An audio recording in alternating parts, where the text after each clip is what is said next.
Utsman bin Affan bin Abdul Ash bin Umayyah bin Abdul Syams bin Manaf. Nasabnya bertemu dengan nasab Nabi SAW pada kakek yang keempat yaitu Abdul Manaf. Dari pihak ibu, nasabnya juga bertemu dengan nasab Nabi Muhammad SAW. Ibunya bernama Arwa binti Quraisy. Ibunda Arwa adalah Al-Baydha binti Abdul Muthalib, bibi Rasulullah SAW.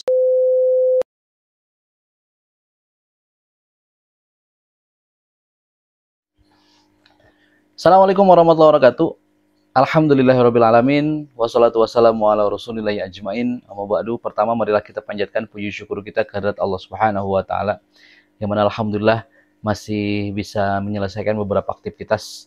Salawat dan salam semoga tetap tercurah limpahkan kepada Nabi besar Nabi Muhammad SAW, kepada para keluarga, para sahabat, tabi'in, atba'ut tabi'in, sampai kepada kita umatnya di zaman yang insyaallah mudah-mudahan Allah jadikan kita sebagai hamba yang selalu bersyukur pada Allah Subhanahu wa taala, dan insyaallah di hari akhir nanti mendapatkan syafaat dari Rasulullah Shallallahu Alaihi Wasallam. Amin ya Allah ya Rabbal Alamin. Masih melanjutkan bacaan kita di 38 sahabat yang dijamin masuk surga. Ya insya Allah kemarin sudah di video-video sebelumnya sudah tamat membacakan tentang sejarahnya Abu Bakar As-Siddiq dan Umar Ibn Khattab. Di sini atau bacaan video ini akan menyampaikan tentang khalifah ketiga yaitu Utsman bin Affan. Kita akan buat satu video karena dilihatnya di episode Utsman bin Affan tidak terlalu banyak, kita buat satu video ini. Namun saya sampaikan bahwa karena ini berseri, jadi mungkin nanti pakai hashtag untuk mencari judulnya, yaitu 38 sahabat yang dijamin masuk surga. Hashtagnya 38 sahabat yang dijamin masuk surga dan hashtag membaca kisah. Yang insya Allah mudah-mudahan bisa menemani teman-teman semuanya sehingga bisa mengetahui, mungkin nanti lebih dalamnya lagi akan membacakan beberapa biografi daripada 4 sahabat. Yang ini kita baca 38 sahabat yang dijamin masuk surga. Edisi khalifah ketiga Utsman bin Affan. Nama Utsman bin Affan namanya adalah Utsman bin Affan bin Abdul Ash bin Umayyah bin Abdul Syams bin Manaf. Nasabnya bertemu dengan nasab Nabi SAW pada kakek yang keempat yaitu Abdul Manaf. Dari pihak ibu, nasabnya juga bertemu dengan nasab Nabi Muhammad SAW. Ibunya bernama Arwa binti Quraisy. Ibunda Arwa adalah Al-Baydha binti Abdul Muthalib, bibi Rasulullah SAW. Nama panggilannya di zaman jahiliyah, Utsman bin Affan biasa dipanggil dengan nama Abu Amr. Namun ketika Islam hadir, ia biasa dipanggil dengan nama putranya si Abdullah dari istri beliau yang bernama Ruqayyah, putri Nabi Shallallahu Alaihi Wasallam. Ada yang mengatakan pada zaman jahiliyah ia biasa dipanggil dengan nama panggilan Abu Laila karena kelembutannya dan kebaikan akhlaknya. Sejarah kelahirannya, Utsman bin Affan radhiyallahu anhu lahir 6 tahun sesudah tahun gajah, yakni pada tahun 47 sebelum hijrah. Ia lebih muda kira-kira 6 tahun dari Nabi Muhammad Shallallahu Alaihi Wasallam. Tempat kelahiran Utsman bin Affan di Taif, wilayah Hijaz, yang terkenal sangat subur. Utsman bin Affan radhiyallahu anhu menikah sebanyak 8 kali dan dikaruniai 9 putra serta 6 putri. Ia bernikah yang pertama dengan Ruqayyah binti Rasulullah Shallallahu Alaihi Wasallam. Ia dikaruniai seorang putra bernama Abdullah, tapi meninggal dunia saat berusia 6 tahun. Yang kedua Ummu Kulthum binti Rasulullah SAW, tapi ia tidak dikaruniai seorang anak. Yang ketiga Fatihah bin Ghazwan, dan dikaruniai seorang anak bernama Abdullah bin Al-Asghar, tetapi meninggal dunia. Yang keempat Ummu Amr binti Zundun, yang melahirkan Amr bin Khalid Abban, Umar dan Maryam Al-Kubra. Yang kelima Fatimah binti Al-Walid Al-Makhzumiyah, yang melahirkan Sa'id Al-Walid dan Ummu Sa'id. Yang keenam Ummu Banin binti Unayyah binti Hasan Al-Farjarisiyah, dan melahirkan Abdul Malik yang meninggal dunia sewaktu masih kecil. Yang ketujuh Ramlah binti Syaibah bin Rabi'ah, dan melahirkan Aisyah, Ummu Abban dan Ummu Amr. Yang kedelapan Nailah binti Al-Farafishah, dan melahirkan Maryam As-Sughra. Utsman bin Affan gugur sebagai syahid dan meninggalkan 3 istri, yakni Ummul Banin, Fatihah dan Nailah. 3 putranya meninggal dunia ketika masih kecil. Mereka adalah Abdullah bin Asghar dan Abdul Malik. Putra-putranya yang masih hidup adalah Amr, Khalid Abban Umar, Al-Walid, Sa'id, dan beberapa putra yang lain yang tidak disebutkan dalam sejarah. Selain yang dikemukakan tadi, di antara profesi Utsman bin Affan adalah yang pertama adalah takmir Masjid Nabi SAW yang menggunakan batu yang dipahat. Memberikan makan, ia bahkan adalah khalifah pertama yang memberikan santunan kepada manusia sebesar 100 dirham. Yang ketiga, menghimpun Al-Quran. Keempat, perang Siprus pada tahun 28 Hijriah dengan komandan Muawiyah radhiyallahu anhu. Masuk Islamnya Utsman bin Affan adalah buah dari pergerakan Abu Bakar As-Siddiq radhiyallahu dalam Islam. Dakwah Islam. Islamnya Utsman bin Affan memiliki yang selalu diceritakan pada perawi, yaitu di zaman jahiliyah ketika mendengar bahwa Muhammad bin Abdullah menikahkan putri beliau, Ruqayyah dengan putra pamannya Abu Lahab, ia merasa sangat menyesal karena kedahuluan. Ia merasa tidak beruntung mendapatkan akhlak yang mulia wanita itu dan nasab putrinya yang sangat baik. Utsman bin Affan menemui keluarganya dengan perasaan sedih. Kebetulan di rumah ia mendapat bibinya Sya'ada binti Quraisy, seorang wanita yang terkenal teguh, pintar dan sudah cukup dewasa. Ia menghiburnya. Oleh bibinya itu ia diberi kabar gembira tentang munculnya seorang nabi yang menyalahkan manusia menyembah patung-patung berhala dan mengajak menyembah kepada Allah. Ia didorong untuk memeluk agama sang nabi ini dan sekaligus diberi kabar gembira bahwa dengan mengikuti sang nabi ini ia akan memperoleh apa yang diinginkannya. Kata Utsman bin Affan, aku segera berangkat menemui sang nabi. Itu sambil memikirkan apa yang dikatakan oleh bibiku. Aku bertemu Abu Bakar lalu aku beritahu ia apa yang telah diceritakan oleh bibiku itu. Abu Bakar berkata, demi Allah, apa yang diceritakan oleh bibimu itu benar. Ia telah memberimu kabar yang baik. Wahai Utsman, kamu seorang yang pintar dan teguh. Kamu pasti mampu melihat mana yang benar, mana yang salah. Lebih lanjut, Abu Bakar mengatakan, sebenarnya apa manfaat berhala-berhala yang kita sembah selama ini? Bukankah semua itu hanya batu yang tuli, tidak bisa mendengar dan melihat? Aku menjawab, memang. Abu Bakar berkata, sesungguhnya apa yang dikatakan oleh bibimu itu sungguh terbukti, wahai Utsman. Allah telah mengutus Rasulnya yang sudah ditunggu-tunggu. Beliau diutus kepada seluruh manusia dengan membawa agama petunjuk dan kebenarannya. Aku bertanya, siapa dia? Abu Bakar menjawab, beliau adalah Muhammad bin Abdullah bin Abdul Muttalib. Aku bertanya, orang jujur yang terpercaya itu? Abu Bakar menjawab, benar, dialah orangnya. Aku bertanya, apa kamu menemaniku menemuinya? Abu Bakar menjawab, baiklah. Kami lalu berangkat menemui Nabi Muhammad SAW. Begitu melihat aku, beliau berkata, wahai Utsman, penuhilah seruan Allah, karena sesungguhnya aku adalah utusannya kepada kalian khususnya dan kepada seluruh kaum muslim, seluruh manusia umumnya.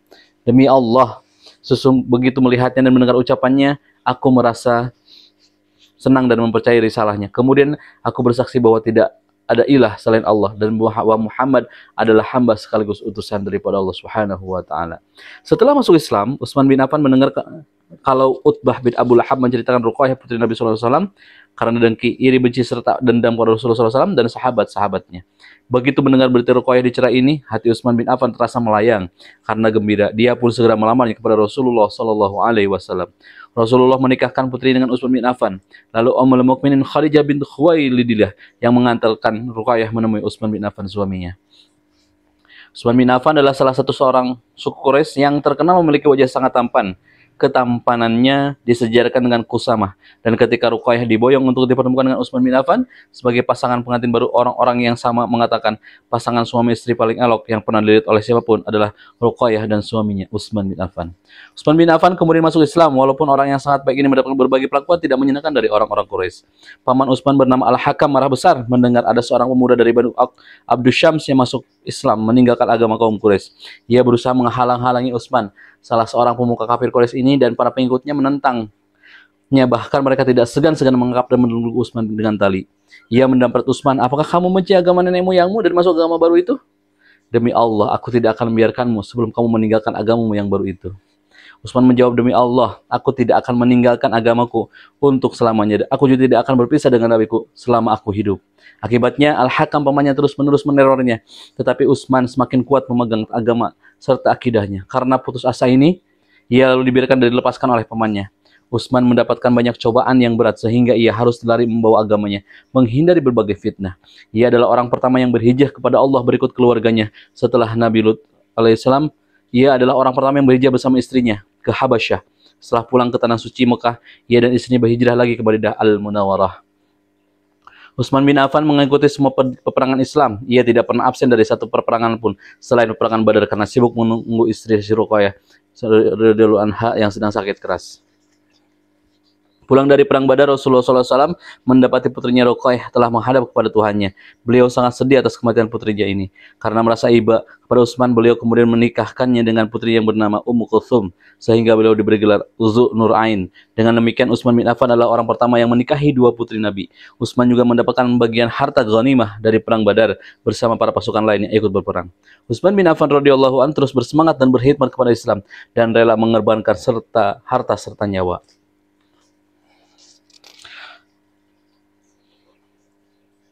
Sejarah tidak akan pernah lupa mencatat sikap besar ini sebelum kedatangan Nabi Muhammad SAW di Madinah. Di sana ada sebuah sumur bernama Sumur Raumah yang merupakan sumur paling segar airnya di Madinah. Siapa yang ingin meminum airnya harus membayar. Nah, seorang Muslim pemiliknya adalah seorang Yahudi. Ada yang mengatakan seorang Muslim. Ketika kaum Muslim merasa kesulitan air, Rasulullah SAW bersabda, siapa yang bisa menggali sumur Raumah, ia masuk surga. Mendengar sabda Rasulullah SAW, Utsman bin Affan yang ingin mendapatkan surga segera membeli sumur tersebut seharga 35.000 dirham. Ada yang mengatakan 20.000 dirham. Sumur ini lalu diwakafkan untuk orang kaya, orang yang miskin dan para musyafir. Pada zaman Khalifah Umar bin Khattab Al-Faruq, masyarakat luas sedang timah musim kekeringan dan paceklik, tidak ada tumbuh-tumbuhan sama sekali, sehingga saking beratnya tahun itu disebut tahun Ar-Rimadah. Ketika situasi semakin sulit serta mencekik leher orang-orang menghadap Umar bin Khattab, mereka berkata, wahai Khalifah Rasulullah SAW, langit enggan menurunkan hujan dan bumi tidak mau menumbuhkan tumbuhan. Manusia sudah diambang kebinasaan. Apa yang harus dilakukan? Umar bin Khattab memperhatikan wajah mereka lalu berkata, tabah dan bersabarlah kalian, karena aku berharap kalian tidak binasa sampai Allah mengangkat bencana ini dari kalian. Menjelang waktu siang berlalu, terdengar berita bahwa kafilah dagang Utsman bin Affan datang dari Syam dan akan tiba di Madinah pada pagi hari.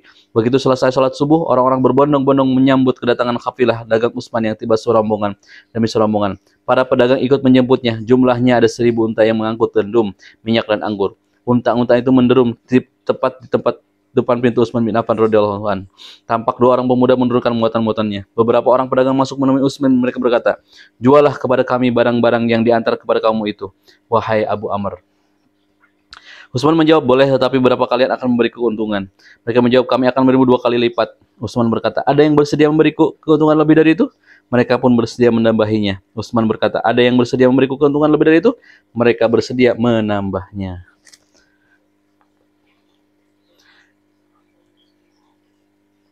Dengan kesal mereka berkata, wahai Abu Amr, di Madinah ini tidak ada pedagang selain kami, dan tidak ada yang lebih dulu dari kami menemuimu. Memangnya siapa yang membayar lebih dari pengeluaran kami tadi? Umar menjawab, Allah berani memberiku 10 kali lipat keuntungan. Apakah kalian berani menambahnya? Mereka menjawab, kami tidak berani, wahai Abu Amr.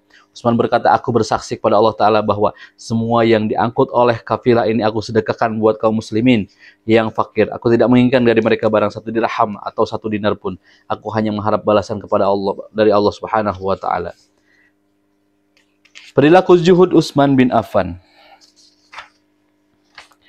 Di mata sahabat Nabi SAW, dunia ini tidak ada nilainya sama sekali. Demikian pula di mata Zunnur Ain, Utsman bin Affan radhiyallahu anhu.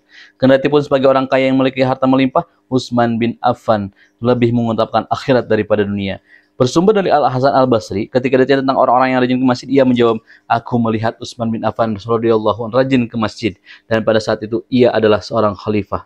Kata Al-Hasan Al-Basri, beliau rajin menunaikan sholat sunat di sana, dan beliau sangat kuat menahan rasa lapar. Orang-orang mengatakan itu adalah Amirul Mukminin, itu Amirul Mukminin. Yang lebih mengagumkan dari hal ini adalah bahwa Utsman bin Affan radhiyallahu anhu suka memberikan kepada manusia makanan yang enak-enak, sementara beliau sendiri adalah makan cuka dan minyak yang membuat susah pencernaan. Keadilan Utsman bin Affan radhiyallahu anhu diriwayatkan oleh As-Saman dalam kitab Al-Muwaffaq. Sebuah riwayat dari Abu Al-Furat bercerita, Utsman bin Affan memiliki seorang budak. Pada suatu hari ia berkata kepada budaknya itu, sesungguhnya aku pernah menjewer telingamu, sekarang balaslah jewer aku. Si budak lalu memegang telinga Utsman. Utsman berkata, yang keras, lebih baik kisahku di dunia supaya di akhirat nanti tidak ada kisah sama sekali. Ketika kehilapan dipegang oleh Zunnun Utsman bin Affan, manusia hidup sejahtera dan baik-baik makanan dan harta melimpah. Tetapi ada sebagian manusia yang ketika dianugerahi nikmat oleh Allah, tidak mau bersyukur, bahkan mereka mencela hal-hal yang dilakukan oleh orang lain. Dan mereka juga mencerca Utsman tentang sesuatu yang kalau dilakukan oleh orang lain, mereka diam saja. Situasi semakin bertambah buruk dan diperkuat oleh beberapa orang yang berpura-pura. Mereka bermaksud menyulut fitnah dan menaburkan keraguan-raguan di sekitar orang yang bertakwa, yang bersih, yang agung, dan yang mulia, bernama Utsman bin Affan radhiyallahu anhu. Sampai akhirnya Utsman dikepung di rumahnya dan diboikot sehingga tidak bisa makan dan minum. Bahkan mereka menghalang-halangi sholat di Masjid Nabawi. Ada 700 sahabat radhiyallahu anhum yang berkumpul dan sepakat ingin melindunginya, tapi ia lebih memilih darahnya dialirkan daripada darah pasukan kaum muslimin yang dialirkan demi melindungi dirinya. Ia berkata kepada mereka, aku bersumpah dan akan menghentikan tangan orang yang akan mempunyai hak terhadapnya. Ia lalu berkata kepada Ubaidah, siapa di antara kalian yang tidak menghunus pedangnya, ia merdeka. Pada suatu saat, Khalifah yang saleh ini pingsan. Ia melihat pemimpin seluruh umat manusia Nabi SAW bersabda kepadanya, malam ini makan malamlah bersama kami wahai Utsman. Ia yakin bahwa dirinya akan segera menyusul beliau untuk bertemu Tuhannya. Utsman bin Affan radhiyallahu anhu bermimpi melihat Nabi sallallahu alaihi wasallam sebelum terbunuh. Diriwayatkan dari As-Salih bin Qasir, ia bercerita Utsman bin Affan radhiyallahu anhu pingsan pada hari di mana ia terbunuh. Begitu siaman ia berkata, seandainya tidak khawatir orang-orang akan mengatakan Utsman menginginkan fitnah, tentu aku ingin bercerita kepada kalian. Kami berkata, ceritakan saja kepada kami. Kami tidak akan mengatakan seperti yang dikatakan oleh orang-orang itu. Ia pun bercerita, dalam tidurku tadi aku melihat Rasulullah Shallallahu Alaihi Wasallam. Beliau bersabda kepadaku, kamu akan sholat Jumat bersama kami. Dan seperti yang dikatakan oleh seorang perawi riwayat ini pada saat itu memang tepat hari Jumat. Diriwayatkan dari Ibnu Umar radhiyallahu anhu, pagi-pagi Utsman bin Affan radhiyallahu anhu muncul dan bercerita, semalam aku tidur dan bermimpi melihat Nabi sallallahu alaihi wasallam. Beliau bersabda, wahai Utsman, berbukalah di samping kami. Pagi itu Utsman memang berpuasa dan ia terbunuh pada hari itu. Utsman bin Affan radhiyallahu anhu sudah bersiap-siap menghadapi hidup yang terakhir setelah memerdekakan 20 orang budak. Ia meminta diambilkan celana panjang. Ia memakai karena khawatir auratnya terbuka jika nanti ia dibunuh oleh para pemberontak yang suka mengalirkan darah. Pada hari yang sangat mencekam itu, ia keluar menemui orang-orang yang mengepungnya. Ia mengucapkan salam kepada mereka, Assalamualaikum. Tetapi tidak ada satupun dari mereka yang menjawab salamnya, kecuali satu orang yang menjawabnya dengan suara lirih. Ia berkata, aku minta Allah yang menjadi saksi di depan kalian. Kalian tahu kan aku membeli sumur rumah dari hartaku sendiri. Aku tidak membeda-bedakan kalian dan juga tidak memungut dari hasilnya. Begitu tertentu untuk kepentingan pribadi, tapi untuk pasukan kaum muslimin. Mereka menjawab, ya. Ia berkata lalu, kenapa sekarang kalian melarang aku meminum airnya? Kalian juga tahu kalau aku membeli beberapa tanah lalu aku bangun masjid. Mereka menjawab, iya. Ia berkata, dan kalian tentu juga tahu siapapun dilarang sholat di sana sebelum aku. Semoga Allah memberkahi kalian. Apakah kalian pernah mendengar Nabi Allah SAW menyebutkan begini dan begini? Akan tapi orang-orang yang hatinya terbalik dan mereka tidak mengerti, mereka menyerang sang khalifah yang teraniaya. Utsman bin Affan radhiyallahu anhu ini, mereka membunuh Utsman yang masih memegang mushaf hingga darahnya mengalir bersama firman Allah Ta'ala, maka Allah akan memelihara kamu dari mereka, dan dialah yang maha mendengar lagi maha mengetahui. Quran Surat Al-Baqarah ayat 137. Semoga Allah Ta'ala berkenan meridhoi Anda, wahai teman dekat Rasulullah SAW, dan semoga Allah pula Ta'ala berkenan meridhoi Anda, wahai orang yang malaikat saja merasa malu kepada Anda. Ya, satu video ini mudah-mudahan bisa merepresentasikan tentang Khalifah ketiga Utsman bin Affan, yang nanti mungkin untuk lebih detailnya kita akan membaca tentang biografi atau sejarah daripada Khalifah ketiga Utsman bin Affan. Sekali lagi, mudah-mudahan membaca menjadi sebuah jendela kita untuk mengetahui dunia luar ataupun dunia yang mungkin sebelumnya kita tidak ketahui, atau sejarah-sejarah yang sebelumnya hanya sedikit lewat. Ya, mudah-mudahan dengan membaca juga akan memberikan sebuah efek pada kita untuk pertama tetap senang dengan membaca, walaupun memang secara pelaksanaannya harus dipaksakan. Ya, mudah-mudahan ini saya juga lagi mencoba untuk memaksakan membaca yang mudah-mudahan bisa memberikan ilmu-ilmu baru. Ya, mungkin nanti juga kita akan baca-baca tentang beberapa kitab-kitab atau buku-buku yang kami punya, yang insya Allah mudah-mudahan bisa memberikan manfaat. Sekali lagi terima kasih atas semua tontonannya. Sekali lagi hashtagnya nanti di search adalah 38 sahabat yang dijamin masuk surga, hashtagnya, dan membaca kisah. Jadi dua hashtag itu akan disematkan untuk episode 38 sahabat yang dijamin masuk surga. Benarnya daripada Allah Subhanahu wa taala, salahnya dari saya pribadi. Wassalamualaikum warahmatullahi wabarakatuh.